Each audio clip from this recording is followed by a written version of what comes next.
ladies and gentlemen, and welcome to the Esteemed FaceTime with Leaders, an initiative by World Development Corporation. My name is Taneol, and I'm an anchor at World Development Corporation. FaceTime with Leaders is a platform for industry veterans to come together to share their knowledge, ideas, thoughts, and best practices with one another, as well as with upcoming future leaders. In a nutshell, we attempt to encapsulate the multi-decadal learnings of all our industry stalwarts. We also hope that by conducting these FaceTime with Leader interviews, we can bring together a global community of eminent personalities. By bringing together such visionaries on one platform, we hope to play a part in inspiring the lives of other leaders. Great learnings from great leaders undoubtedly assist everyone, right? They help us identify, nurture, and work on trade secrets that have already proven a success formula for so many. And this is what we aim for with these sessions by making them a gathering of industry stalwarts and a knowledge sharing community. We have one such corporate veteran on FaceTime with Leaders with us today, Geeta Modi, ma'am. We welcome you on the show. Thank you. My pleasure. Pleasure is all ours, ma'am. With a career spanning decades and academic pursuits as diverse and multiple as her professional accomplishments, she has established herself as a remarkable entrepreneur, mentor, author, and actor. Her journey through the realms of business, literature, and entertainment is a testament to her unwavering commitment, passion, and unwavering spirit. At present, she is at the helm of two full-time businesses. One, a partnership firm founded by her father in 1966, specializing in exports and acting as a buying agent for clients in the Middle East, and the other, operating under the banner of MGS Club One Pvt Limited and serving as an advertising agency. So, Miss Modi, could you let our viewers know in brief about your career journey so far?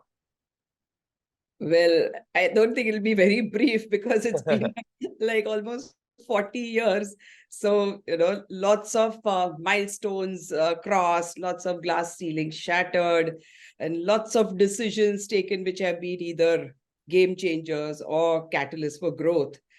But yeah, let's get to the backstory. I come from a lineage of entrepreneurs, both on the maternal and paternal side.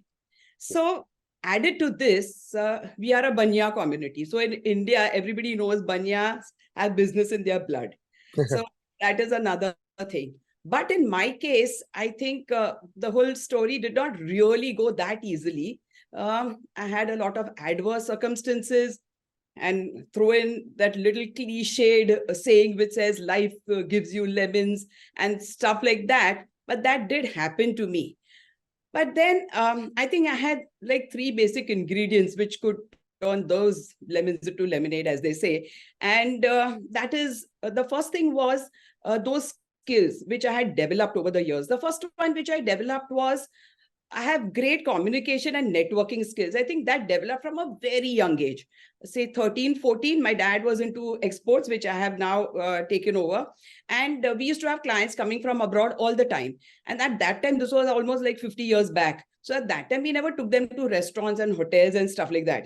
They were got home. So my mom used to be busy cooking. My dad and the men were busy with the business. So it was my responsibility to take care of their families, take them shopping, take them sightseeing, keep them happy. And I used to always feel that if I made them happy, my father would get a very big order. So, like it was that sort of a thing of a young child who, and this made me very resourceful and develop those skills at a very young age. The second thing was, I went along, I started understanding that I could very clearly understand the value, what you should get for your money. So whether giving also and in taking also, the value for money factor became another very important ingredient in my life. And the third one was that I could understand exactly where to save money, where to earn money, and how to grow that money. So these 3 points sort of settled me and made that wonderful lemonade which got sweeter as the years went by.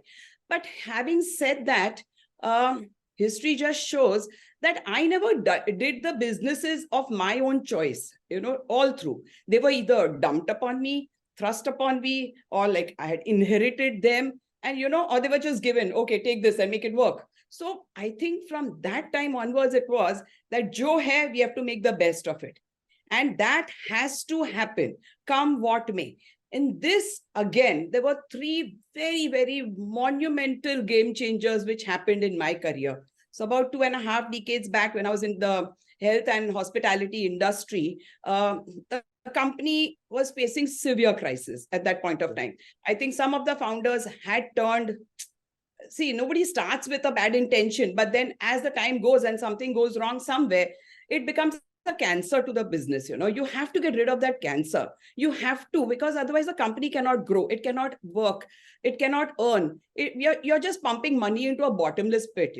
So it was at that point of time I realized, this was again like almost 25, 30 years back, and women did not really, at least in smaller cities where I was, like I'm in Surat, where I started all this, and it was like a 2-tier city, is a very small society, and I never saw any entrepreneurs. I think they were professionals, but not really entrepreneurs. People doing their family businesses with families, with their fathers, with their husbands, but not really alone as on their own. So at that time, I realized I needed to take charge, and at this time, getting that cancer out and making that company much more viable. The second step, taking that, getting in industry professionals to understand the hospitality part of it. And for the health part, I got myself qualified as a Reebok certified fitness trainer, and I was around 45 at that age, but still I had to do it. And then after that, the most pivotal part was when I got to exit that business. So exiting that business at the right point of time, when the offer came, honestly, I didn't want to really do it. We were at our peak. We were really, on the roll. And it was like, nahi, abhi to this is the best time of our lives. But then after discussing with my chartered accountant, with the family seniors, they left it on me, it's your call. And I think I took the best call, exiting at the right time. So these 3 things were the major game changers in my career. And they just changed everything, and everything what was there for the future. Ma'am, could you share a pivotal moment in your entrepreneurial journey wherein you have had to overcome a significant challenge or adversity? And what did you learn from that experience, and how did it shape your approach to business? Yeah, so the time when I realized that this cancer that is eating away at our company, there was a stage that came to it, right? And that was the stage when the company was really not doing good. We had rooms, but it was not working. We had restaurants, we had everything, and things were not working. And it was at such a stage where the accounts had gone bad with the bank, and literally we had got a notice from the bank where they were going to, at a particular time and on a particular date, auction of that property. This was the stage where it was. And at this point of time was when all that things happened, and that what I mentioned earlier. But I decided to take charge. I had about 30 days in hand, and I made it clear that this is going to change. This cannot be my life. And I found a way to get to Delhi, to the head office, and meet the chairman of the bank. And it was a very tough thing, because they knew the account was bad. They knew we were trying to meet them, and they were not giving us the time. But there was a way I found, and I got there. And after talking to them, after making them understand, showing them a proper roadmap, showing them my passion, my enthusiasm, everything that I had for the future, I planned and decided, I think I could change it. And the biggest lesson I learned from it was that there is always a way. You just need to meet the right decision-making person, talk to the point, show your roadmap, and show your genuinity. I knew I was genuine. I knew I wanted to make it work. I knew I had that passion. I knew I had a plan. And now the things were going to be in my hand. I'm going to take things in my hand. And I knew how I was going to get there. So I think they trusted me, and then rest is history. Ma'am, your book, Your Best Is Yet to Come, addresses the concept of personal growth and self-improvement. Could you elaborate on the key message you hope readers take away from this work, particularly in the context of the challenges posed by the COVID-19 pandemic?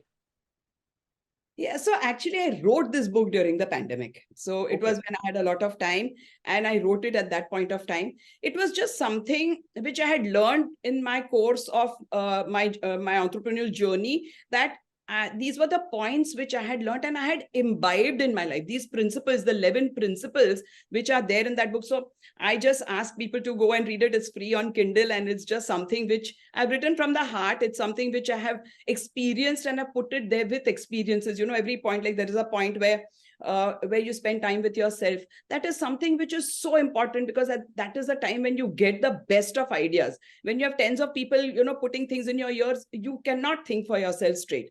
So there are many things with examples which I put on financial independence, especially for ladies, or whom you keep close to you. Like I said, get rid of the cancers around you. So these are all the principles which I imbibed in me, and I live by them even today. So I think people should be able to take away something from it. The another point which I wanted to drive home was that I think my life really, really began after 50. So I find a lot of people, especially ladies, who feel, oh, now what? Now we are already 50. Now we are already 60. Now what is left? Now what to do?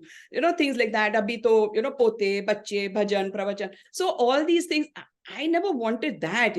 I thought there are always moments where you need to do your proper pivots. You need to do your follow your passion, do things as and when. So there are two ways of looking at it. When you feel you're on the other side of 50 and you're not able to, you feel you're a little unwanted, or now the next gen has taken over, and you feel that their decisions are going to matter more than yours, and you start feeling a bit low because of that. There are two ways in which you can do this: either update and upgrade yourself, get to that level so that you are on par with them, or let them be, do things what you never got to do. Maybe you never got to follow some passion because life happened. You never got to do some things which you always loved because you had, duties and responsibilities. So better do this at this stage. So those were all just simple things which I wanted to drive home, and I think that's what I put it in the book. How and when did you develop an interest in ESG and corporate governance? So, being into the health industry, fitness industry, wellness, everything just falls in place. And I felt that your environment always, it's the most important thing, right? We have just one planet to save. We don't have too many. So that has always been something where nature, the whole place around you, people around you, everything has to be in a positive direction. And also when I went to the Antarctica for a trip, it was an expedition. And there were a lot of do's and don'ts which they put over there. And then I started thinking that why don't we have these do's and don'ts exactly for our environment, for our places around us, surrounding us? Why? And then I started looking into it, and then there are, you have these governances, and so then digging deep, I started understanding more and more and got more and more passionate about the whole thing. As an ESG and corporate governance expert, what values do you bring to the table? So I think I'd like to apply the same values which I apply towards finance: how to save, how to earn, how to grow. So maybe growing the community around it, growing the awareness for the people around it, and how to save a planet and do things for it. So I think I could just bring those values and continue with it in the same way. Ma'am, what are some of the most remarkable changes you have seen in your field with changes in technology? And what changes do you expect to see with the advent of IoT, AI, ML, blockchain, big data, Web 3.0? Yeah, the world has changed, right? I mean, we are from the time when we have even seen the gramophone and things like that, So now over the years, advertising has changed so much. We have seen advertising as, okay, paper ads, TV ads, hoardings, zyada se zyada, radio jingles. These were the things. Now with the TV, you have OTT. With the radio, you have all the other streaming audio platforms like Spotify and all that. You have a lot of hoardings have now suddenly turned live. They've turned 3D, whatnot, So there is such a lot of change which technology has brought. And in fact, it isn't to such an extent that while you're on your just social media, you have it there in the middle. Suddenly you're watching, YouTube, and you have the ads coming on or stuff like that. So it is there at your fingertips. Now, everything is so close to you. So suddenly everything is just surrounding you. So the ad world has changed a lot. And I think people in this industry will have to keep up with it. It's not going to go away. So either you update yourself, upgrade yourself, look at creative ways of doing your ads using all this, new stuff that has come in. It's only going to be there to help you in a certain way. And when we talk about AI, AR, when you talk about all these new things that have come in, I think the creative human mind is going to be required to charge all these things ahead. It's not just going to do it on its own. You have to have a creative human mind. That part is not going to change for a very, very long time. So that will always remain. And Yeah. as long as that is there, the human touch will always remain. Ma'am, we are building a community here of industry magnates. The move is meant for cross-pollination of knowledge and building a knowledge-sharing community of corporate giants and industry experts. What are your thoughts about this initiative taken by Mr. Zishan Pathan, Mr. Heval Mehta, and the whole World Development Corporation team? It's amazing and it's so exciting, isn't it? So, see, like I said, I've always been a very good communicator, and I love networking. And I think, the collaborations and knowledge sharing, all this is so much there already. Like, I'm doing it all the time. I call it Geeta Gyan on my LinkedIn. So I always keep sharing the Geeta Gyan. And so that is just sharing knowledge, right? Yeah. And the same way, collaborations in our industry also, we are always looking to collaborate with people. So if we are making the content, we want people of the social media to collaborate with us so they can spread that content and stuff like that. So this is going to work everywhere. That is the future. So it's an amazing initiative, and I would just love to be a part of it in any which way.